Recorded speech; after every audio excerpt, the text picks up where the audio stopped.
Greetings, sisters and brothers. This is part 2 of my presentation on the horrific allegations against Dr.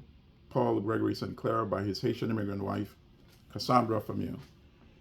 So our head starts clearing up a little bit once they stop the injection with Invega Sustina in February 2021. She has a heart condition, so now she has a monitor implanted in her chest to monitor the heart.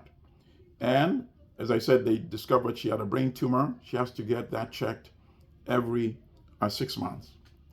And Dr. Barberio, and listen, Dr. Barberio, actually, I should mention this too. That agreement that she ended up signing, and she said, of course, she was coerced, she was medicated illegally, she was being drugged, so she didn't really know what she was doing. So 2 points on that agreement. In addition to the guardian ad litem not signing it, I already told you that. Her lawyer named Robin Omar, during that time of signing the agreement, that lawyer had been the law partner of Dr. Sinclair's lawyer during his divorce in 2003. So check that conflict of interest. And she wasn't aware of this. Cassandra did not know about this until I started investigating and reporting and writing my articles. So that's strike 2 against that so-called agreement that she signed. The lawyer was actually a partner of Dr. Sinclair's own lawyer in 2003 when he went through his divorce. And as I said, the guardian ad litem did not sign that agreement as well. All right, so let me come back, fast forward a little bit, and bring it up to date. The final point on that agreement, before I come back up to date, was that the agreement says, in order to determine Cassandra's mental health, to determine whether she deserves joint custody, she would have to be evaluated by a psychiatrist. And guess who that psychiatrist is? Whose name appears on that agreement? Of course, you've guessed. Dr. Dominique Barberio, Dr. Sinclair's friend, is the one per that agreement who gets to decide whether she's sane enough to have joint custody. So the agreement was obviously a setup. And if any judge still allows that agreement to be maintained, it's totally inexplicable. I think a good lawyer could challenge this agreement just based on these elements that I just outlined right now. So let me now bring it up to date. So her mind starts clearing up. She starts doing all this research about how all types of medications that her husband had been giving her. By the way, the injections with Invega Sustina, most of them were performed in Dr. Barberio's office at Sparrow Hospital.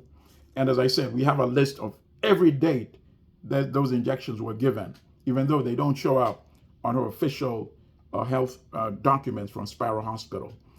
Even though the injections put Dr. Barberio's name next to every date it has the milligrams, the amount of drugs that she was injected with. Dr. Barberio's name appears next to it. She alleges it was actually her husband, Dr. Sinclair, who injected her in Dr. Barberio's office. So it was either the husband or Dr. Barberio's medical assistant, but he himself only injected her whenever Dr. Sinclair phoned him and asked him to go to their residence. So I wanted to clarify that part as well. So she gets all this information together, and then at some point, her mind is clear enough to call and start trying to get media to cover it. She has no luck at all with any of the media in Detroit, any of the media in Lansing. She couldn't get any media in Michigan to cover her story. We are based in New York City, and we have done many national stories. So somehow she becomes aware of Black Star News. We get involved in her story. We see how troubling this story is. And when I interview people, I'm normally very critical. I'm very challenging. I try to get people to trip because I look for consistency. I spoke with her and interviewed her for weeks. beginning in October. We did not publish the first article until November 23rd, 2023. After I've read many documents, I heard recordings, many conversations, and I'd interviewed her multiple times, asking the same questions over and over again. Dr. St. Clair also had a reputation for allegedly targeting women who worked at subordinate positions of the hospital and who were immigrants. So he had a reputation for that. And in the course of our investigation, we found out there had been many complaints of sexual harassment against him. And before I finish that, let me quickly go to the divorce case from 2003 from his second wife. He kept alleging she was crazy and all, with all, as I told you, the handwritten notes and all that. And all these are in the court records, by the way, in the court files. Marcy Street was the wife. So anybody who wants to counter-check, cross-check, and check this for themselves. Look up the case. The court is in Ingham County in Lansing, Michigan, 30th Judicial Circuit. Their housekeeper of Dr. St. Clair and his then wife, Dr. Street, wrote an affidavit, sworn affidavit, saying he used to ask her questions like, does your husband rub your clitoris? Oh, I'm feeling horny. Are you feeling horny? Or that she came and she found him eating cat food while drinking wine. This does not seem to be like a normal person. But yet he's the one who is alleging his second wife was mentally ill. He's alleging the third wife is mentally sick. And obviously she gives the chronology of when and how she started having the health problems. And she traces it to him allegedly spiking her drink and then giving her all this other medication, getting her falsely diagnosed as schizophrenic, and then starting injecting her together with Dr. Barberio. So after our first article came out, focusing on the sexual harassment allegations and how the hospital, Sparrow Hospital, had treated all these allegations with kid gloves, he was suspended shortly after that. That's in November. He's not gone back to work since then. And then we did a second article and a third article focusing on the allegations now, the rape allegations by his wife, the allegations of illegal drugging, the allegations of calling Dr. Barberio to come and inject her at home, including inject her for punishment. We had all that in part 2 and part 3. When part 3 of the article came out on January the 25th, she's always alleged that he always calls the police or threatens to call the police to intimidate her and to coerce her and to control her. And she has memories from when he called the police and she got locked up and she had an option of you stay in jail or you go to the psych ward. So she's terrified of the police. So on 26th, he calls the police, Meridian Township Police. The police come, 2 women officers. One of them, her name is Officer Isabella Aker, A-C-K-E-R. They speak to the husband, Dr. St. Clair. They come to her and they take her to Sparrow Hospital because the husband said they had struggled over a chair. They were pulling it back and forth and she hurt his hand or arm. And even the police reports there was no trace of any injury and he refused treatment. But then here's the key. He also told Officer Aker that she's not taking her medication, that she is schizophrenic. And she's been burning papers, documents inside the house. She burned his socks. No investigation. And by the way, the notion that she's schizophrenic actually came from the allegedly false diagnosis from his friend, Dr. Dominique Barberio. But on the basis of the words of this, and obviously he's using white male privilege and the fact that he's a doctor, the police took Cassandra Fameux back to Sparrow Hospital. And here's what she said happened later on. She was strapped to a bed and her legs were injected numerous times. And then later, when she was changing, and she doesn't know what she was injected with, but I guess since he told the officer she was not taking Abilify, I imagine that's probably what they might have injected her with, but I have no idea. I don't have the facts, right? But here's what she also said happened. When she was changing, when she was naked, she was photographed in the nude by a male security guard at Sparrow Hospital, by a female security guard in the presence of a male security guard. That's what happened.